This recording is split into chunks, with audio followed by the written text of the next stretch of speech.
നമസ്കാരം, എല്ലാവർക്കും റിവ്യൂ മാസ്റ്ററിലേക്ക് സ്വാഗതം. കണ്ടന്റ് കണ്ട് ഇഷ്ടപ്പെട്ടാൽ സബ്സ്ക്രൈബ് ചെയ്യുന്ന കാര്യം പരിഗണനയിലെടുക്കുക. സിനിമകൾക്ക് പ്രത്യേകിച്ച് മാസങ്ങൾ ഇറങ്ങുന്നതിന് പ്രത്യേകിച്ച് മാസങ്ങളൊന്നും ഇല്ലെങ്കിൽ പോലും വിഷു, ഓണം, ക്രിസ്മസ് ഇത് മൂന്നും ഭയങ്കരമായ സീസണാണ്. വിഷു, ഓണം, ക്രിസ്മസ്. ഇനി നമുക്ക് അവശേഷിക്കുന്നത് 2025 ക്രിസ്മസ് ആണ്. ഈ വർഷം ആ സമയത്ത് ക്രിസ്മസിന് അനുബന്ധിച്ച് കുറച്ച് ചിത്രങ്ങൾ ക്രിസ്മസ് റിലീസായിട്ട് ഇറങ്ങുന്നുണ്ട്. ആ സിനിമകളിലേക്ക് പെട്ടെന്നൊരു ഓട്ടപ്രദക്ഷിണം നമുക്ക് ചെയ്താൽ വരാം.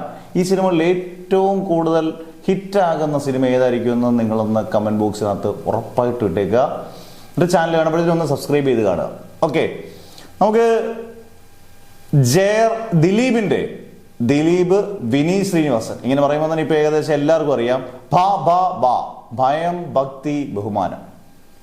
ദിലീപിന്റെ ഒരു തിരിച്ചുവരവ് ആയിരിക്കണമെന്ന് എല്ലാവരും പ്രതീക്ഷയോടുകൂടി കാത്തിരിക്കുന്ന ഒരു ചിത്രം. കാരണം ദിലീപിന്റെ ഒരുപാട് ഫ്ലോപ്പുകൾക്ക് ശേഷം ദിലീപ് ഈ സിനിമയിലൂടെ തിരിച്ചു വന്നേ പറ്റൂ എന്ന് ദിലീപിന്റെ ആരാധകരോ അല്ലെങ്കിൽ മലയാളികളോ ഒക്കെ കാത്തിരിക്കുന്ന ഒരു സിനിമയാണ്. ജനപ്രിയ നായകൻ എന്ന് പറയുന്ന പട്ടം തിരിച്ചു കിട്ടാൻ ഈ സിനിമ ഹിറ്റായി മതിയാവും. അങ്ങനെ ഒരു സിനിമയാണ് ഇതിനകത്ത് ഏറ്റവും പ്രധാന ഘടകം മോഹൻലാൽ ഒരു എക്സ്റ്റെൻഡഡ് ക്യാമിയോ റോളിലുണ്ട് എന്നുള്ളതാണ്. മാത്രമല്ല ഇതൊരു ഒരു കിറുക്കന്മാരുടെ കഥ എന്നൊക്കെ പറയുന്നൊരു സംഭവമാണ്. ആ രീതിയിലുള്ളൊരു കഥയാണ്. ഈ കഥ ആദ്യം മുതലേ ആൾക്കാർക്ക് ഇഷ്ടപ്പെട്ടാൽ ഒരു ഗംഭീര കണക്ഷനിലേക്ക് പോകും. ഇഷ്ടപ്പെട്ടില്ലെങ്കിൽ നമുക്കതിൻ്റെ വിധി പറയാൻ പറ്റത്തില്ല. അന്നേരം ആ രീതിയിലൊരു സിനിമയാണ്. അത് ഡിസംബറിലാണ്, ഡിസംബർ 18-നാണ് തോന്നുന്നു അതിൻ്റെ റിലീസ് വെച്ചിരിക്കുന്നത്. എന്തായാലും ക്രിസ്മസ് ചിത്രമായിട്ട് ആദ്യം തന്നെ റിലീസിന് വരുന്നൊരു സിനിമയാണ് ഈ പറഞ്ഞ ഭാ. പിന്നെ മലയാള സിനിമകളിൽ മറ്റൊരെണ്ണം സർവമായ. നമുക്കറിയാം ദിലീപിൻ്റെ കൂട്ട് തന്നെ, അത്രയില്ലെങ്കിലും ദിലീപിൻ്റെ കൂട്ട് തന്നെ ആകെ അടിഞ്ഞു കിടക്കുന്ന ഒരു നടനാണ് നിവിൻ പോളി. എത്രയോ മെഗാ ഹിറ്റുകൾ നൽകിയ ഒരു യൂത്ത് നടന്മാരിൽ നല്ല കഴിവുള്ള ഒരു നടനാണ് നിവിൻ പോളി. നിവിൻ പോളിയുടെ നല്ലൊരു ഹിറ്റ് കിട്ടിയിട്ട് ഒരുപാട് നാളായി. അത് നിവിൻ പോളിക്ക് അജു വർഗീസും ഒക്കെ ഒരുമിക്കുന്ന ചിത്രമാണ്. നല്ല അടിപൊളി ഒരു ചെറിയൊരു ഗ്ലിംസൊക്കെ വന്നപ്പോൾ അതൊക്കെ നല്ല ഗ്ലിംസ് ആയിരുന്നു. അഖിൽ സത്യനാണ് ഇത് സംവിധാനം ചെയ്യുന്നത്. ഇതും ക്രിസ്മസിനോട് അടുപ്പിച്ച് തന്നെ ക്രിസ്മസിന്റെ 24 ആ ഡേറ്റിലൊക്കെ തന്നെ ഈ സിനിമ റിലീസ് ചെയ്തും. നിവിൻ പോളിക്കും ഈ സിനിമ വിജയിച്ചാൽ നിവിൻ പോളിയുടെ ഗ്രാഫ് നല്ലപോലെ ഉയരാൻ തുടങ്ങും. അടുത്ത വർഷങ്ങളൊക്കെ നിവിൻ പോളിയുടെ ഗംഭീര സിനിമകളുണ്ട് താനും. ഇനി അടുത്ത സിനിമ എന്ന് പറയുന്നത്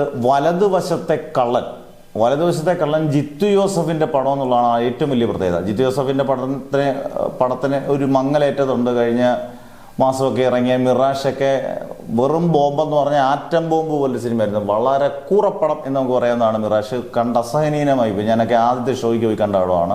ജിത്തു ജോസഫിന് പ്രതീക്ഷയാണ്. പക്ഷേ ഇതിനകത്തൊരു പ്രതീക്ഷ എന്ന് പറഞ്ഞാൽ നല്ല ഗംഭീര കാസ്റ്റിംഗ് ആണ്. 1 ബിജു മേനോൻ, 2 ജോജു.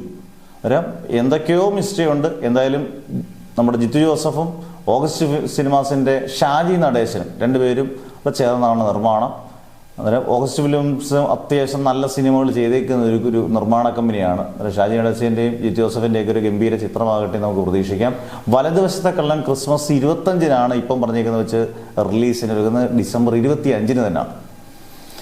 പിന്നെ ഒരുപാട് ചിത്രങ്ങൾ അല്ലാതുള്ളതുണ്ട്. ഇപ്പം ഒരു എക്സാമ്പിൾ നമ്മുടെ അവതാർ എന്ന് പറയുന്നത് മലയാളികൾ നല്ല ലോകമെമ്പാടും തിയേറ്റർ റിലീസ് ചെയ്യുകയും എല്ലാവർക്കും ഇഷ്ടപ്പെട്ട ഒരു വിഭാഗത്തിന് ഭയങ്കരമായിട്ട് ഇഷ്ടപ്പെട്ടതാണ്. കാരണം അതിൻ്റെ 3Dയിലൊക്കെ കാണുന്നൊക്കെ പറയുന്നത് ഒരു രക്ഷയില്ലാത്തതാണ്.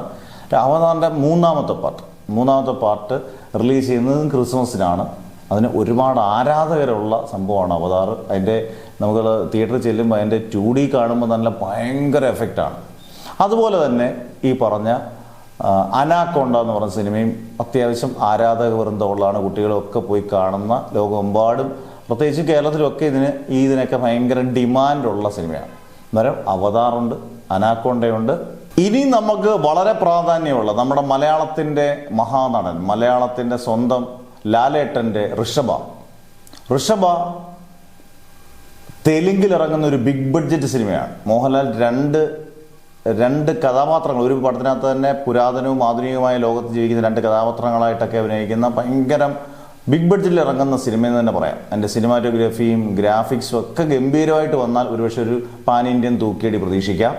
എന്തായാലും ആ സിനിമയിൽ പറഞ്ഞ പോലെ കണ്ട് ആൾക്കാർക്ക് ഇഷ്ടപ്പെട്ടാൽ ഇതെല്ലാം ഗംഭീരമാണ്. മോഹൻലാലിൻ്റെ എക്കാലത്തെയും ബിഗ് ബഡ്ജറ്റുകളിൽ ഒന്നായിരിക്കും ഋഷഭ എന്ന് പറഞ്ഞ സിനിമ. അന്നേരം ക്രിസ്മസിന് ആര് കപ്പടിക്കും? ആര് തൂക്കും? ദിലീപ് തൂക്കുവോ? നിവിൻ പോളി തൂക്കുവോ? മോഹൻലാൽ തൂക്കുവോ? ഇനി അവതാറിനോ അനാക്കണ്ടോ വല്ലതും ആണോ തൂക്കുന്നത്? എന്തായാലും അല്ലെങ്കിൽ വലതുവശത്തെ കള്ളനായിരിക്കുമോ? എന്തായാലും നിങ്ങളുടെ അഭിപ്രായങ്ങൾ പറയുക. എന്തായാലും 1-2 സിനിമകൾ, എല്ലാ സിനിമകളും വിജയിക്കട്ടെ എന്ന് നമുക്കൊരു പ്രശ്നം എന്ന് പറയാം. 1-2 സിനിമകൾ എന്തായാലും മഹാവിജയങ്ങളായി തീരുമായിരിക്കാം. അത് ഏതാണെന്ന് നിങ്ങളോടൊന്ന് പ്രെഡിക്റ്റ് ചെയ്യുക, കമൻറ്റ് ബോക്സിൽ കൃത്യമായിട്ട് പറയുക. ഓക്കെ, അടുത്ത വീഡിയോ ആയിട്ട് കാണുന്നവരെ ബൈ.